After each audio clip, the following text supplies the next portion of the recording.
Hello, I'm Garth Fagan. I'm going to be speaking to you about choreography. Almost 7 years ago now, I started this most incredible journey called Amazon.com. Actually, at that time, it wasn't even called Amazon.com. It was called Cadabra Inc., as in abracadabra. That was the original name of the company. And I had phoned a lawyer on the way to Seattle from a cell phone. And he said, well, what do you, to incorporate the company? He said, what do you want the company to be called? And I said, Cadabra. And he said, Cadaver? And I knew that was a bad name. We changed it a few months later. The wake-up call that led to starting Amazon.com was finding that web usage in the spring of 1994 was growing at 2,300% a year. And things just do not grow that fast. Outside of, I guess, usually like Petri dishes or something. I mean, it's a very, very unusual growth rate. And you could tell anecdotally, even though there wasn't good research on this at the time, that the baseline of web usage wasn't trivial. And so something with a non-trivial baseline growing at 2,300% a year is clearly going to be everywhere tomorrow. And so the question was, what kind of business plan would make sense in the context of that growth? And I went through a whole bunch of different things, made a list of 20 different products, looking for the first best product to sell online. Came up with books for a bunch of reasons, but primarily because books are very unusual in one respect, and that is that there are more of them than there are products of any other category. So there are literally millions of different books in print at any given time. And computers are good at organizing such large selections of products, and you could build something online that literally couldn't be built any other way. You couldn't have a physical world bookstore or a paper catalog with millions of different books. And the primitive technology that was the web in 1994 clearly required that kind of characteristic for a business. It had to be something that could only be done in that way. So that's what led to books. When I decided to do this, I first talked to my wife, who is sitting here in the audience, and she had married a relatively stable, goofy, but still relatively stable person working at a Wall Street firm. I worked at a quantitative hedge fund, and this was a hard decision. And I was looking for the right framework in which to make that kind of important decision. And the right framework I found is a regret minimization framework. And so that's just a nerdy way of saying that you want to project yourself to age 80 and then think back over your life. And if you're 80, what are you want to minimize the number of regrets you have throughout that period of time. I think this is something a lot of people do, maybe subconsciously. Very few people probably name it regret minimization framework because most people are healthier than that. But it was a very clear way for me to think about making that kind of life decision. And the way it helped was I thought, okay, if I go do this thing and participate in this thing called the internet that I genuinely believe is going to be a big deal, and if I fail, am I going to regret having tried and failed? And I knew the answer to that was no. But I also knew that if I didn't try, that I would always regret that. I would always wonder, and it would haunt me until that mythical day, which I actually hope will come. My wife is trying to get me to eat better. One of her heroes is Dr. Weil. So if you're in the audience, your dietary constraints are currently being inflicted upon me. But I suspect it may help me over the long term. And so that was how the decision was made to go do this. And there are just literally tons of stories about the early days of getting Amazon.com set up. We spent about a year building the software infrastructure and getting all the vendor relationships in place and so on and so on. The day before we were ready to launch the store in July of 1995, one of the software engineers, we were looking at our little 400 square foot distribution center. And I remember very clearly this person looked at this. 400 square feet is about the size of one car garage. So it was a kind of a toy distribution center, and although there were real software systems behind it. And he said, he looked at this little space, and he said, I can't figure out if this is incredibly optimistic or hopelessly pathetic. And indeed, we didn't know. There really was no way to know how customers were going to adopt this kind of technology in these very early days. There was a lot of risk involved. In fact, also in the audience today are my parents, who were the original funders of Amazon.com. They invested about $300,000, which is roughly their, was a reasonably large fraction of their life savings. And my dad's first question was, "What's the internet?" So they were not betting on the concept or the idea. They were betting on their son. I told him I thought there was a 70% chance they would lose their entire investment, that was an important disclosure because I wanted to be able to go home for Thanksgiving dinner no matter what happened. I'm very happy that that investment has worked out very well for them. But it was I was giving myself triple the normal odds. Startup companies are very tricky things, and fewer than 10% of them actually go on to make any return on an investment at all. And so I was giving myself a 30% chance, and just wildly overconfident. But things actually worked out. The planets aligned in those early days, and startup companies need early planetary alignment because there are so many things that can go wrong. And when we launched that store in July of 1995, we were shocked at the customer response. Literally in the first 30 days, we had orders from all 50 states and 45 different countries.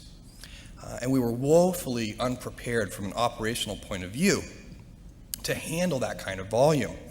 And in fact, we quickly expanded. We talked to our landlord, and we expanded into a 2,000 square foot basement warehouse space. It had 6-foot ceilings. One of our 10 employees was 6'2".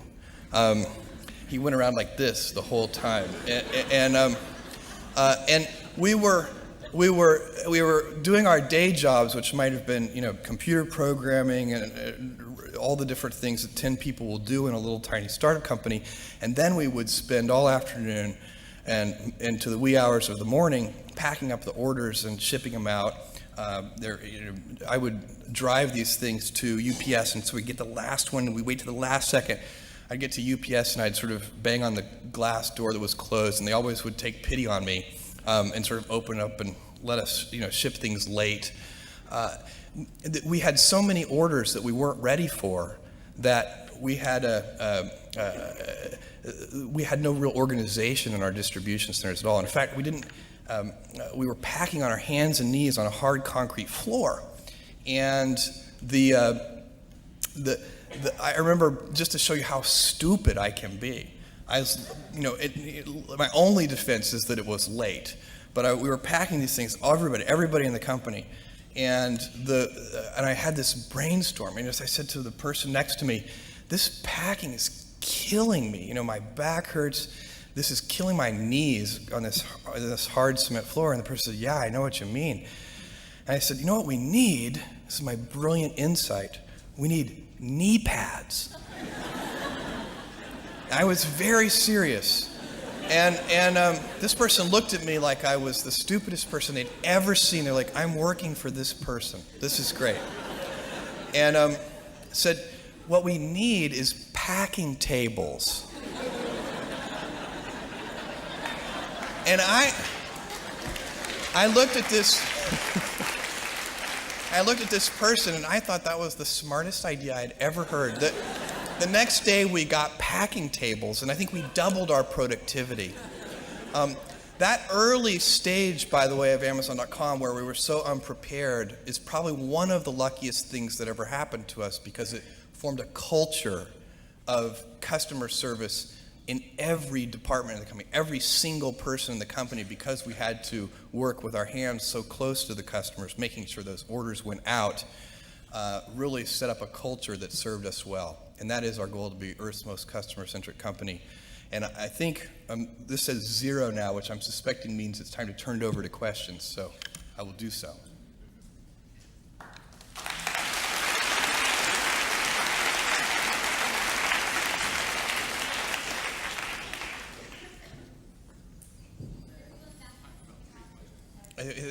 So we have time for about 3 questions. On the balcony? Can I talk? What advice did you give The balcony always gets kind of neglected, doesn't it? Yeah, okay, go ahead. What advice did you give to the internet startup company now? What advice would I give to an internet startup company now? My advice would be the same for any kind of entrepreneur, and that is make sure that you are focused on something you're passionate about.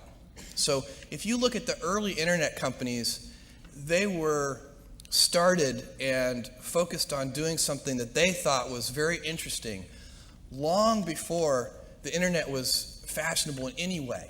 We are currently an underdog once again. We've been in business for 6 years, and there was exactly 1 year where we were not the underdog, and that was 1999. I like the underdog years because it makes, I liked it when all the people we hired, their parents told them they were crazy. Like that was kind of the good era. Fortunately, it's back. In 1999, all the parents were like, giving their brothers and sisters high fives. My son is working at Amazon.com. So that's a very, you can't follow the fashion when you're trying to do a startup company, or I think really anything in life. But you have to, as an entrepreneur, if you're gonna build a company, pick something you think is interesting that has the intersection of genuinely creating real customer value, and then just stay right there and let the wave catch you.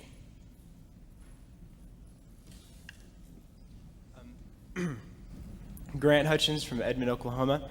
And I was wondering, what were some of the other products you considered? And also, on a kind of a personal note, you sell a lot of books, but do you ever read them? Yeah. So on the list, the list was built by looking at mail order sales. So when I got the original list, it was sorted in order of size by mail order. So for example, apparel is a very large mail order category, so apparel was near the top of the list. So that's right. The things that ended up near the top of the list were books is number 1, obviously, music, videos, computer software, computer hardware. Those were the kinds of things near the top of that force-ranked list. And then, I'm sorry, I'm terrible at multi-part questions. What was your second question? Oh, yeah. I asked, do you read books very often? Oh, do I read books? Yes, in fact, I do. In fact, my parents will attest to the fact that I was difficult to punish as a child because I was quite happy to be grounded and just stay in my room and read. I'm a big science fiction fan, and that's probably, I'd say at least half of my reading is science fiction, and it has been ever since I spent those summers on my grandfather's ranch, which I have to say, I know that we're having geography problems with the intros today, but that was in Texas, not New Mexico. But in fact, it's only about 90 miles from where we are right now. And that they had a little sort of Andrew Carnegie style library in that town, and which very tiny library, but I bet a third of the collection, which was all donated by citizens of this 3,000 person town, but a third of the collection was science fiction, because there was this one guy in town who loved science fiction. And so that's been a long love affair of mine. And then my wife inflicts good fiction on me every once in a while, and which I always end up loving. But my favorite novel is Remains of the Day. Yeah, should we take this one over here? Okay. Hello, my name is Ian. I'm from Los Angeles. I'd like to thank you for Amazon.com. It's saved me many times. I couldn't get the book at my local bookstore, but that's not what I wanted to ask you. But you can wax on about that if you'd like. That's. I'd like to know, please, what is the role of risk in your life and risk in the success of what you've done with Amazon? So what is the role of risk in life? It's hard to do anything, I think. Whatever it is that you want to do, there's going to be risk in your life. And risk is a necessary component of progress. So, there are different kinds of people that want to do different kinds of things in their life. I like exploration. And in fact, I think that I'm a little stymied because I'd really like to be a physical explorer. I would have loved to have been, Sir Richard Francis Burton or something like that. How much fun would that be to go, search for the source of the Nile and have people throw spears at you and stuff. I mean, that just sounds great. Obviously involves a lot of risk. You find most geographical exploration, not all to be sure, but most geographical exploration on Earth today is somewhat contrived. It might be something like circling the Earth in a balloon or something like that. Now, there are some very deep spots where you can still do that. And then of course there's space. I'm personally very interested in space and have been all my life and would love someday to do that. All of these things involve risk.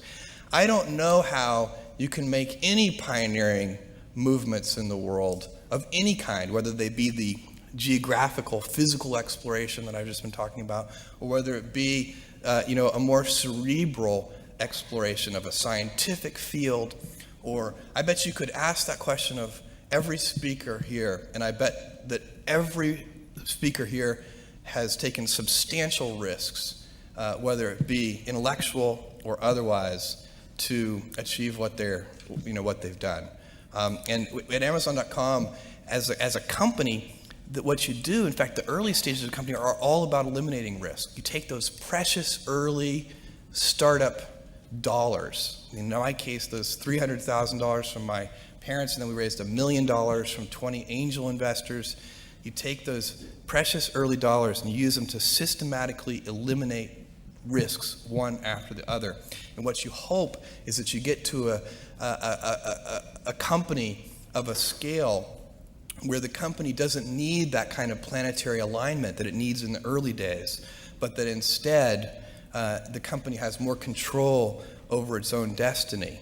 And then that actually, by the way, creates more pressure for that team of people who represent that company. That, in our case, the 7,000 folks at Amazon.com, that we have more pressure today than we did 6 years ago, because now our destiny is in our own hands. We've systematically eliminated those risks to where we have the assets we need to build an important and lasting company. So now if we don't do it, shame on us. Thank you. Thank you.